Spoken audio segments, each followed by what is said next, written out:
anyway, the thinking voice idea applies to predictions.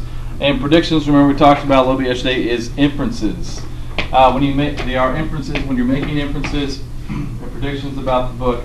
And so, so I'm going to have you working on making some predictions on events that happen later on using chapters 1 and 2. All right. And so remember some of the questions we talked about asking when the author says, you know, if this will work for me here, why does the author include this detail? Okay, that was the first question. And the second thing was what does it say on there, how they put it? We're talking about how might it become more important later on. How might that detail become important later on, okay? So listen, how might, wow. It's a nice line you got there. Yeah, it gets it mine of its own sometimes. That's a big old erase. This is awful. Anyway, let me try that again. How might... What? Are you pressing something on there? No, it's this. It's not working right. What's it doing? So. Okay, let's try. I thought that was a camera. It's supposed to be a sensor. Now I have nothing. There you go. I don't care what it's going to do. Okay. Beat the board.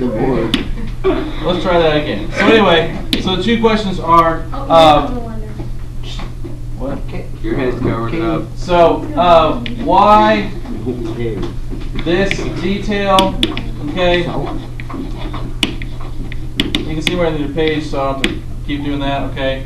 And then, when or how, when will this become important later on, okay?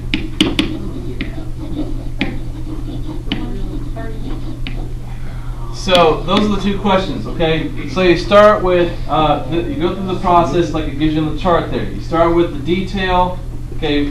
Number one, what's the detail that made you think, okay? And for detail, we're not thinking about necessarily we're not thinking about just anything in there, okay?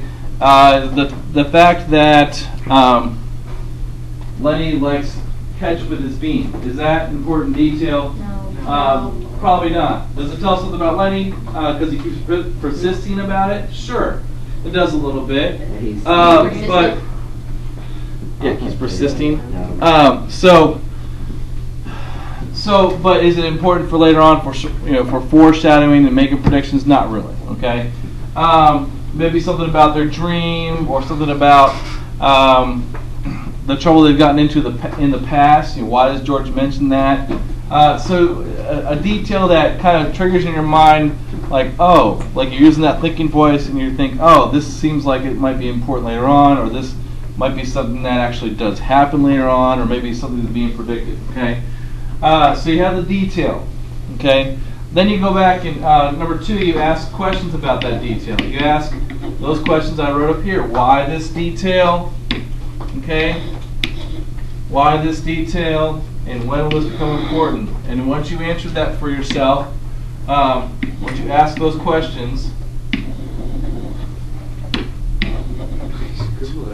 anyway, yeah, because I did that with him. Anyway, once you ask those questions, you make a prediction. Okay.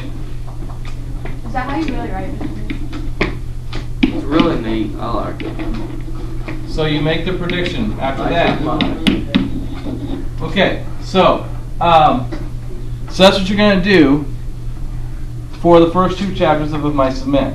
All right, I want you to make at least two. If you want to make more, I'll give extra credit for it. Okay, but you need to make sure you go through that process. But remember what I said about this being following that pattern of inferences and taking what's there, asking yourself what's implied about what's going to happen later on. When will why this detail? When will this become important? And you're going to come up with that.